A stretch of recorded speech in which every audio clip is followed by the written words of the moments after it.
성령님, 좋은 아침입니다. 이 시간 성령님을 초청합니다.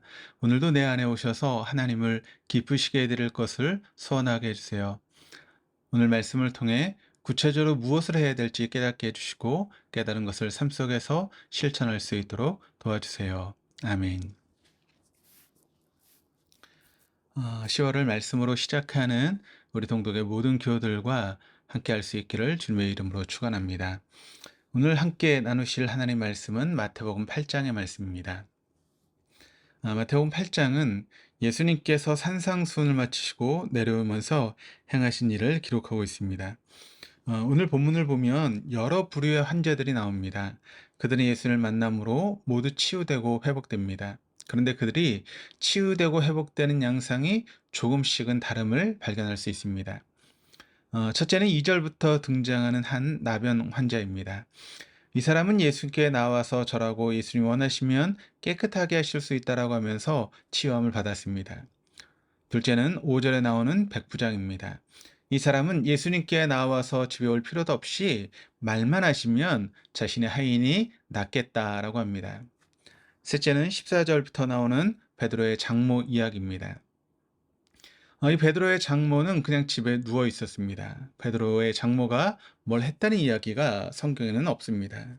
그리고 16절을 보면 귀신 들린 자를 강제로 예수님께 데리고 오는 사람들이 있습니다. 이 귀신 들린 사람은 강제로 끌려와서 치유함을 받았습니다. 그리고 어떻게 치유함을 받았는지 기록되지 않는 많은 사람들이 또 있습니다. 이러한 각각의 치유 사건에 대한 다양한 해석과 설교들이 있습니다. 보통 나병 환자의 이야기를 하면서 주님이 원하시면 이라는 제목이 등장합니다.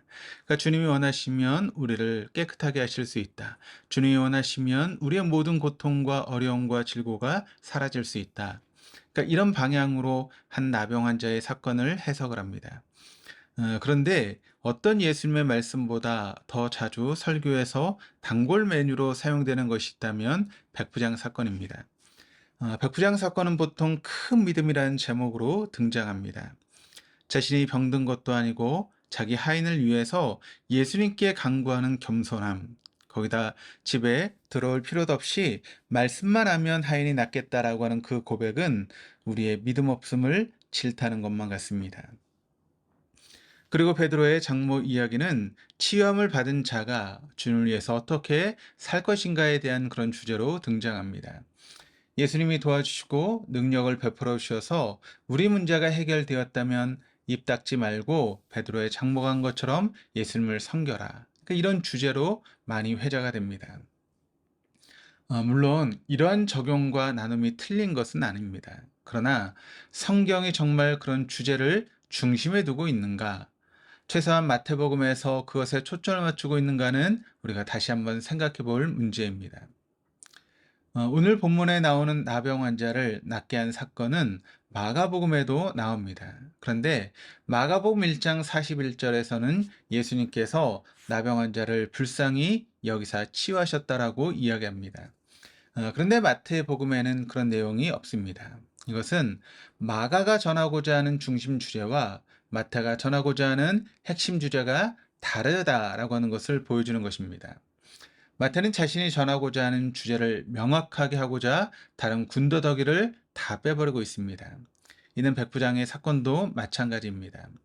누가복음 7장에서도 백부장의 하인을 치유하는 사건이 나오고 있는데, 그런데 누가복음 7장 3절에서 6절까지는 이스라엘 장로들이 예수께 나와서 백부장을 칭찬하고 그에 대한 평판을 이야기합니다. 그리고 예수를 모시고 백부장의 집으로 찾아가는 내용이 나오는데 마태복음에는 그런 내용이 없습니다. 베드로의 장모 치유 사건도 마찬가지입니다. 누가복음 4장 38절 말씀을 보면 베드로의 장모를 위해 다른 사람들이 기도하고 있음을 이야기합니다. 그런데 마태복음에서는 그런 이야기를 하지 않습니다. 왜냐하면 마태가 이야기하고자 하는 핵심 주제는 그것이 아니기 때문에 그렇습니다. 그렇다면 이제 슬슬 마태가 정말 이야기하고자 했던 것이 무엇인가? 여러분 궁금해지지 않습니까? 그의 답이 오늘 본문 17절에 나오고 있는데 17절 말씀.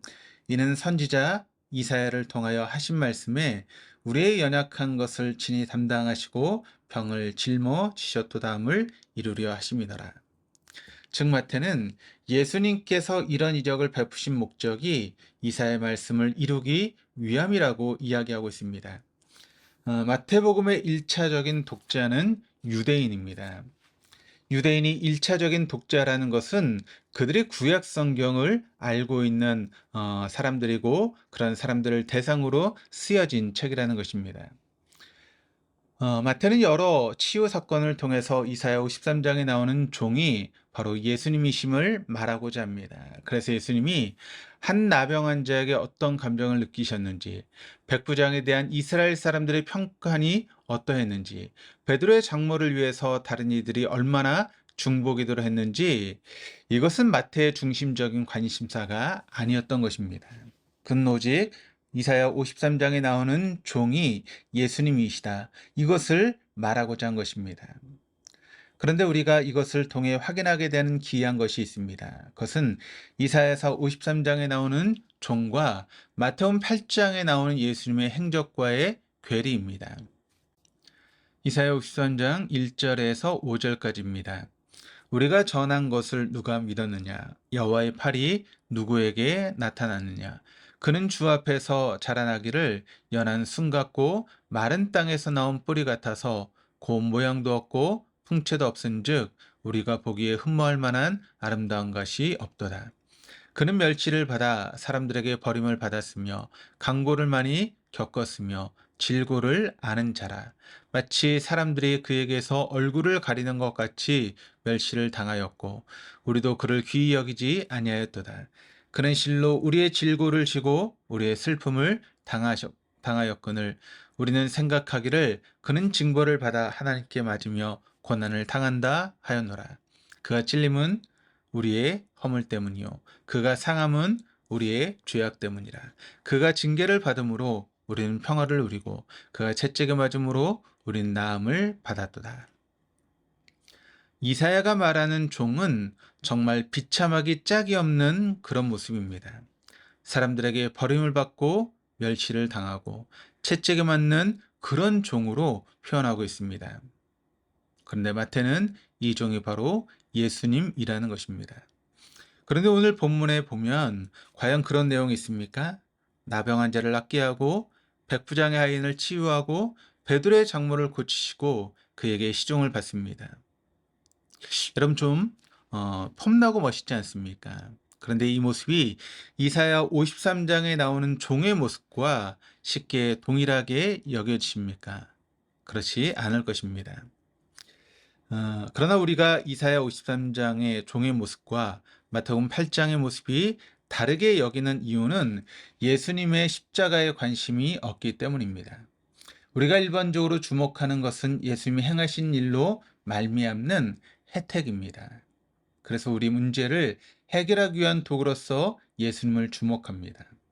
어떻게 하면 예수님의 능력을 끌어와서 내 삶의 보탬이 되게 할까를 궁리합니다. 앞서 말씀드린 마태복음 8장의 이적들에 대한 일반적인 적용의 뿌리들, 대부분 거기서 시작되는 것입니다. 예수님이 나병 환자를 낫게 해주고 말씀만 하시면 마음의 고통이 해결되고 심지어는 내가 기도하지 않아도 예수님이 알아서 열병을 고쳐주는 그런 혜택에 집중하기 때문에 이사야 53장의 모습이 떠오르지 않는 것입니다. 예수님이 고통받는 이들을 치유하신 것이 바로 그와 같습니다. 예수님께서 나병 환자를 치유하고 백부장 하인을 치유하고 베드로의 장모를 치유하고 귀신 들린 자를 쫓아내는 것은 전부 당신이 져야 될 십자가에 인간의 죄를 다 올려놓는 것입니다. 그것이 한 사람, 두 사람의 죄가 아니라 모든 하나님의 백성들의 죄를 다 올려놓는 것입니다. 그 고통이 짐작이나 가십니까? 마태는 그것을 안 것입니다. 마태는 이사야 53장에 나오는 그 종이 바로 예수님이고 예수님께서 치유하시고 회복시키는 사역이 십자가에 그 죄들을 다 올려놓는 사역임을 알았습니다. 이처럼 사람들의 치유와 회복에는 예수님의 눈물과 피와 고통이 있는 것입니다. 오늘 이 아침 그 예수님의 눈물과 피와 고통을 다시 한번 새기는 귀한 시간 될 수 있기를 주님의 이름으로 축원합니다. 기도하시겠습니다. 전능하신 하나님, 우리 각 사람을 통해서 많은 사람이 옳은 대로 돌아오게 하옵소서. 그리하여 우리의 삶이 하늘의 별과 같이 빛나는 삶이 되게 하여 주옵소서. 그러나 그 삶이 화려하고 인기 있는 삶의 모습이 아니라 눈물과 십자가를 쫓아가는 인생이 되게 하옵소서. 아무리 화려한 이 세상의 삶을 경험한다 할지라도 그것이 하나님의 종된 우리의 신분을 흔들지 않게 도와주옵소서.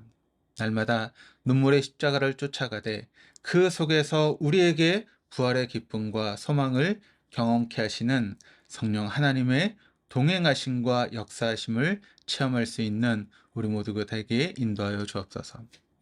10월달을 시작하며 우리가 월삭으로 하나님 앞에 나아갑니다. 10월 한 달도 하나님의 은혜 가운데 보내게 하시고 주님이 주시는 평강, 평안이 넘치게 하시며 우리 육체 가운데 강건함이 있게 하시고 또 물질의 복도 허락하여 주셔서 물질로 인해서 어려움을 당한 일이 생기지 않도록 복을 내리워 주시옵소서. 감사드리며 예수 그리스도 이름으로 기도드립니다. 아멘.